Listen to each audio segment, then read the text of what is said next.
नमस्कार, मैं हूँ नेहा शर्मा। स्वागत है आपका कुंडली टीवी के मंथली राशिफल में, जिसमें हम बताएंगे कि जुलाई मंथ में क्या कहते हैं आपके सितारे। इन सब की जानकारी देने के लिए हमारे साथ जुड़े हुए हैं नरेश कुमार जी। स्वागत है सर आपका। नमस्कार। बात करते हैं मेष राशि की। तो सर, सबसे पहले हम जानेंगे कि ओवरऑल मेष राशि का जुलाई महीना कैसा रहेगा। देखिए नेहा, मेष लगन की जो कुंडली होती है वो कालपुरुष की भी कुंडली होती है। जी। और इस इस महीना मेष राशि वालों को खास तौर पर सतर्क रहने की जरूरत है। 10 अगस्त तक का समय अच्छा नहीं है, फिजिकली भी और मेंटली भी आपको परेशानी हो सकती है। इसका कारण यह है क्योंकि ये पहली जुलाई की कुंडली है, इसलिए ये ग्रह गोचर दशा इस तरीके से नजर आ रही है। लेकिन जब ये गोचर करेंगे ग्रह आगे, तो वो आपको ज्यादा प्रभावित करेंगे। ये समझाने की कोशिश करेंगे सबसे पहले आपको मेष राशि के जातकों को। ऐसा नेहा 4 राशियों पर होगा, लेकिन हम मेष राशि की बात करेंगे। जी। अब इस कुंडली में मंगल राहु अंगारक योग बना रहे हैं। 27 जून को मंगल ने ट्रांजिट किया और लगन में आ गया। लगन का स्वामी मंगल है, राहु के साथ है। लगन के स्वामी का मंगल का राहु के साथ आ जाना वैसे ही अच्छा नहीं है। राहु सोचों का ग्रह है, सोच देने वाला ग्रह है। जी। तो जातक जो है वो ज्यादा ओवरथिंक कर सकते हैं। एक तो ये चीज है। बुध ट्रांजिट कर जाएंगे तीसरे भाव में 2 जुलाई को ही। 2 जुलाई को जैसे ही बुध ट्रांजिट करेंगे आगे और वो तीसरे भाव में आ जाएंगे। बुध का तीसरे ट्रांजिट करना भी अच्छा नहीं है। हालांकि अपनी राशि में आ जाएंगे, लेकिन जैसे ही आएंगे 2 दिन बाद अस्त हो जाएंगे। जी। 2 दिन बाद 5 जुलाई को अस्त हो जाएंगे। 5 जुलाई को अस्त होकर पूरा महीना करीब अस्त रहेंगे। 29 जुलाई को ये दोबारा से उदय होंगे। इसी बीच ये 16 जुलाई को, पहले 2 जुलाई को ट्रांजिट होगा, फिर 16 जुलाई को ट्रांजिट होगा। कर्क राशि में आ जाएंगे। सूर्य भी उसी दिन कर्क राशि में आएंगे। इस बीच क्या होगा, 12 जुलाई को शुक्र भी आगे आ जाएंगे। शुक्र का भी अपनी राशि से निकलकर तीसरे जाना अच्छा नहीं है। इधर शनि जो इस समय वक्री चल रहे हैं कुंभ राशि में, वो 12 जुलाई के आसपास यहाँ पर आ जाएंगे जी। मकर राशि में। अब स्थिति क्या बनेगी महीने के मध्य में इस राशि के जातकों के लिए? मंगल और राहु लगन में, केतु सप्तम में, सूर्य चौथे भाव में और शनि 10वें भाव में। यानी कि केंद्र जो है वो पाप ग्रहों के प्रभाव में आ जाएगा। जब केंद्र पाप ग्रहों के प्रभाव में आ जाता है और जो बाकी अच्छे ग्रह हैं जैसे बुध है वो भी आइसोलेट हो जाएंगे, शुक्र भी आइसोलेट हो जाएंगे। बुध वैसे जब चेंज करेंगे दोबारा राशि तो यहाँ पर सूर्य के साथ आ जाएंगे। इसको पॉजिटिवली देखेंगे तो ये बुध आदित्य राजयोग की फॉर्मेशन हो जाएगी। यदि इसको नेगेटिविटी के तरीके से देखेंगे तो सूर्य पाप ग्रह के साथ आकर पाप प्रभाव में आ जाता है, तो यहीं पर अस्त भी होंगे। तो ये स्थिति ऑलमोस्ट मेष राशि के लिए, मेष लगन के लिए ज्यादा अच्छी नहीं है। फिजिकली मेंटली दबाव रह सकता है ये महीना। थोड़ा सा कुछ भी कहीं पर भी कोई स्थिति आती है ऐसी, तो रिएक्शन करने से बचना है। सबसे पहली बात तो ये है, क्योंकि आप रिएक्ट करेंगे, जब आप ओवरथिंक करेंगे तो आप रिएक्ट भी करेंगे। तो ये पूरा महीना संभल कर चलने वाला है। चाहे आपका प्रोफेशन है, चाहे आपका हेल्थ है, चाहे आपका रिलेशनशिप का मामला है, आपको संयम से ही काम लेना पड़ेगा मेष राशि के जातकों को। जी सर, जैसे आपने बताया कि ओवरऑल तो इनके लिए संभल कर चलने का ही समय है, लेकिन फिर भी हम बात करेंगे अगर जो लोग बिजनेस कर रहे हैं या फिर जॉब कर रहे हैं, इनमें से स्थिति किसकी सबसे ज्यादा सही रहेगी। देखिए नेहा, यहाँ पर कर्म भाव और आय भाव दोनों के स्वामी शनि हैं। शनि इस समय वक्री चल रहे हैं। जी। जो फाइनेंसेस आता है, जो पैसा आता है, वो गुरु से आता है। गुरु इनकी कुंडली में 12वें भाव में चल रहे हैं इस समय। खैर अपनी ही राशि में, लेकिन 12वें भाव में है तो अच्छा नहीं है। पापकर्त्री योग में भी आए हुए हैं। हालांकि एक चीज बहुत अच्छी है, गुरु जब 12वें बैठते हैं तो ये छठा एक्टिवेट कर देते हैं। छठा कर्म का भाग्य है। यहाँ से देखेंगे तो ये 9वां बनता है। तो उस लिहाज से चीजें ठीक है। पैसे के फ्लो में, मनी के फ्लो में कोई बहुत ज़्यादा परेशानी नहीं आएगी। लेकिन हाँ, ऐसा हो सकता है कि यदि आप किसी को इस अवधि में पैसा देते हैं या कोई ऐसी डिलीवरी करते हैं तो आपका पैसा फंस सकता है। शनि वक्री चल रहे हैं। कोई भी काम लेन देन का करना है, क्योंकि आय स्थान के स्वामी शनि है, कर्म स्थान के भी स्वामी शनि है। कोई भी काम ऐसा करना है तो आप इस चीज़ को सुनिश्चित करिएगा कि सामने वाला बंदा रिलायबल है पैसे के मामले में। यदि ऐसा नहीं करेंगे तो हो सकता है कि आपका पैसा फंस जाए। ये चीज आपको बहुत ध्यान में रखनी पड़ेगी, क्योंकि यहां पर नेहा जब शनि आ जाएंगे तो शनि 12वें भाव को देखेंगे। 12वां भाव खर्चे का है, खर्चा भी बढ़ाएंगे। तो ये थोड़ा सा इस महीने बैलेंस करना मुश्किल होगा फाइनेंसिस को। लेकिन ये है कि पैसे का फ्लो बना रहेगा, खर्चा बढ़ सकता है महीने के दूसरे हाफ में। जी सर, जैसे फैमिली लव और रिलेशनशिप की बात करें तो अगर शादीशुदा लोगों की बात करें तो मंगल और राहु लगन में होने के कारण अंगारक योग बन रहा है और मैरिड लाइफ तो यहाँ पर दिक्कत दे ही रही है। जी जी। और सिंगल्स की अगर बात करें तो क्या उनका भी समय ऐसा ही रहेगा। देखिए नेहा, थोड़ी सी दिक्कत यहाँ पर है। थोड़ी सी नहीं है, मैरिड लाइफ जो कपल हैं उनके लिए थोड़ी सी ज्यादा परेशानी वाली चीज है। जी। क्योंकि जब जब सप्तम जो है वो पाप प्रभाव में आता है तो चीजें थोड़ी सी गड़बड़ हो जाती हैं।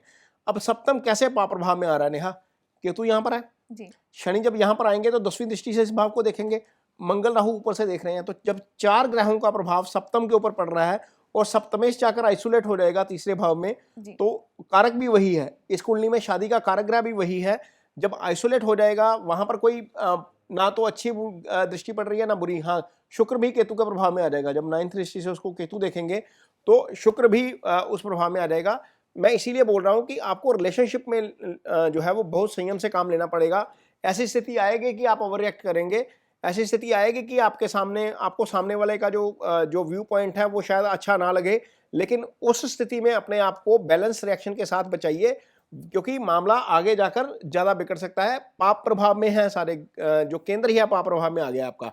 जहां तक नेहा सिंगल्स की बात है, सिंगल्स के लिए भी समय थोड़ा सा संयम से ही चलने वाला है। जी कारण यह है कि पहले 15 दिन, रफली 15 दिन तो शनि सामने दृष्टि है, वहां पर सूर्य अपने से 12वें भाव में चले जाएंगे। जब सूर्य आगे आएंगे तो अपने से 12वें चले जाएंगे। अपने से 12वें जाना सूर्य का अच्छा नहीं है, जिस भाव के स्वामी है उस भाव से 12वें चले जाएंगे। राहु की दृष्टि में है पंचम, राहु की दृष्टि में भी है, शनि की दृष्टि में भी है, तो उस भाव के स्वामी भी थोड़े से आइसोलेट हो जाएंगे। जो रोमांस का कारक ग्रह होता है शुक्र, वो भी केतु के प्रभाव में आ जाएगा। तो आपको थोड़ा सा संयम से ही काम लेना पड़ेगा अपने पार्टनर के साथ। यदि आप सिंगल्स हैं तो आप थोड़ा सा अवॉइड करिए अभी इस चीज को, क्योंकि अभी वो समय नहीं है। अभी आप अपनी बात को इस महीना कम से कम एक्सप्रेस नहीं करिएगा। यदि करेंगे तो हो सकता है कि आप एग्रेशन में करें या चीजों को उस तरीके ना अंडरस्टैंड कर पाए जिस तरीके से सामने वाला आपसे एक्सपेक्ट कर रहा है। तो थोड़ा सा ध्यान रखना पड़ेगा। ये नेहा इस राशि के लिए नहीं है, ये पूरी दुनिया के लिए ये जो सिनेरियो बन रहा है 1 4 7 10 में नेगेटिव प्लैनेट आने का, ये पूरी दुनिया के लिए अच्छा नहीं है। हम देखेंगे कि अगस्त महीने में, जुलाई महीने में जो 45 दिन आ रहे हैं वहां पर हमें नेचुरल कैलेमिटीज नजर आ सकती हैं। हो सकता है कि एयर स्ट्राइक हो जाए, 1 2 जगह पर ऐसा हो सकता है कि विमान हादसे भी हो जाए, हो सकता है कि कहीं ना कहीं बारिश ज्यादा हो जाए, कहीं पे बाढ़ आ जाए, कहीं पर ये स्थिति अच्छी नहीं है, प्लानिटरी पोजीशन अच्छी नहीं बन रही है। तो ये महीना बहुत संयम वाला है। जी तो सर अगर बात करें स्टूडेंट्स और रिसर्चर्स की, क्या उनके लिए भी सेम स्थिति रहेगी? देखिए नेहा, जहां तक स्टूडेंट्स की बात है तो बुध का अपनी राशि में आना, सूर्य के साथ आ जाना, बुध द्वितीय राजयोग की फॉर्मेशन करना, वो एक तरीके से अच्छा है। जी लेकिन जहां तक रिसर्च की बात है, रिसर्च वाला भाव जो है वो एक्टिवेट है, एक तरीके से गुरु देख रहे हैं। हालांकि गुरु का 12वें जाना अच्छा नहीं होता, लेकिन जब गुरु अष्टम को देखते हैं, ये रिसर्च का भाव है, तो ये भाव एक्टिवेट है, तो उस तरीके से अच्छा है। बुध भी वहां पर है तो यहाँ पर देख रहे हैं फिलहाल अष्टम को एक्टिवेट कर रहे हैं, लेकिन आगे चले जाएंगे। खैर शुक्र और गुरु की जब दोनों की दृष्टि यहाँ पर रहेगी अष्टम भाव पर, तो उस लिहाज से अच्छा है। किसी को सडन पैसा भी मिल सकता है, किसी का सडन पैसा जा भी सकता है, ये भी ध्यान में रखना पड़ेगा, क्योंकि दो जब शुभ ग्रह अष्टम को एक्टिवेट कर रहे हैं एक तरीके से, तो उसके रिजल्ट ज़्यादा जो है वो शुभ हो सकते हैं। कहीं ना कहीं से पैसा अचानक से आपको आ सकता है, ये चीज़ ध्यान में रखनी पड़ेगी। अदरवाइज बुध जो है वो जब अस्त होते हैं तो नेहा आपका मन स्टडी में थोड़ा सा नहीं लगता है, वो चीज़ थोड़ा सा देखना पड़ेगा आपको। फोकस बनाने के लिए चंद्रमा का उपाय निश्चित तौर पर करना पड़ेगा। जी सर अब आगे बढ़ते हैं और बात करते हैं हेल्थ और या फिर ट्रैवल की। हेल्थ के लिहाज से समय कैसा है इनके लिए? नेहा हेल्थ के लिहाज से ही तो सारी चीज़ें गड़बड़ हैं, जी क्योंकि लगन का मालिक ही जाकर राहु केतु एक्सिस में चला गया, और लगन का मालिक अष्टम का भी मालिक है, सबसे बड़ी बात यह है। और यहाँ पर जो छठे भाव का मालिक है वो फिलहाल तो पहले 2 दिन वहीं पर है, लेकिन तीसरे दिन वो जो तीसरे भाव में आ जाएंगे और आगे जाकर अस्त हो जाएंगे, और 24 दिन तक अस्त रहेंगे 5 जुलाई के बाद।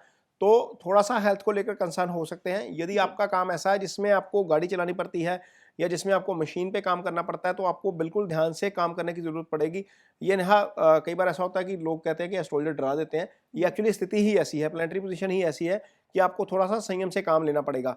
लेकिन हाँ, यदि आपकी कुंडली में दशा, महादशा, अंतरदशा किसी अच्छे प्लैनेट की चल रही है तो फिर शायद ये गोचर ज़्यादा तंग नहीं करेगा। लेकिन यदि दशा भी एडवर्स चल रही है और प्लैनेटरी मूवमेंट भी एडवर्स आ गई है, तो वैसी स्थिति में आपको फिजिकली और मेंटली दिक्कत हो सकती है। नेहा, जहाँ तक ट्रैवल की बात है, तो ट्रैवल हाउस फिलहाल एक्टिवेट है, लेकिन 15 के बाद यहाँ पर चीज़ें चेंज हो जाएंगी। 15 के बाद क्योंकि सूर्य भी आगे निकल जाएंगे, और इस भाव का स्वामी वैसे तो जिन्होंने अब्रोड में जाना है वो तो जा ही सकते हैं, लेकिन अब्रोड में जाने वाले इस चीज़ का खास तौर पर ध्यान रखें कि आप अपने डॉक्यूमेंट को, चेकलिस्ट को जरूर चेक करिए। बहुत सारे ऐसे मामले आ रहे हैं नेहा, हमने पिछली बार भी जब राशिफल में बोला था कि अपनी डॉक्यूमेंट चेकलिस्ट रखिएगा। कई लोगों ने हमें बताया कि डॉक्यूमेंट चेकलिस्ट ना होने के कारण फ्लाइट मिस होगी, ऑन बोर्ड नहीं करने दिया गया।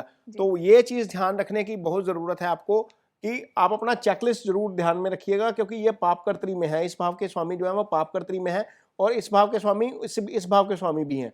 जी। तो यहाँ से फॉरेन ट्रैवल देखा जाता है, यहाँ से आध्यात्मिक ट्रैवल देखा जाता है, तो थोड़ी सी दिक्कत रास्ते में हो सकती है, ये इस चीज़ का ध्यान जरूर रखना पड़ेगा। जी सर, अगर बात करें उपायों की, तो मेष राशि के जातक इस स्थिति से निपटने के लिए क्या उपाय कर सकते हैं? देखिए नेहा, लगन को मजबूत करना बड़ा जरूरी है। मंगल इनकी कुंडली में लगन के मालिक हैं, वो राहु केतु एक्सिस में है। मंगलवार के दिन हनुमान जी के मंदिर में जाकर प्रसाद चढ़ाएं, लाल चीज डोनेट करनी चाहिए। एक तो सबसे पहली बात यह है। दूसरा, मन की शांति के लिए आपको चंद्रमा को मजबूत करना पड़ेगा। उसके लिए आप चांदी के गिलास में पानी पी सकते हैं, चांदी धारण कर सकते हैं।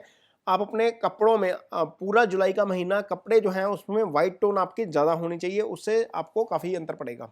तो ये था मेष राशि का हाल। नेक्स्ट एपिसोड में हम बात करेंगे अगली राशि वृष की। जुड़े रहें कुंडली टीवी के साथ। धन्यवाद। नमस्कार।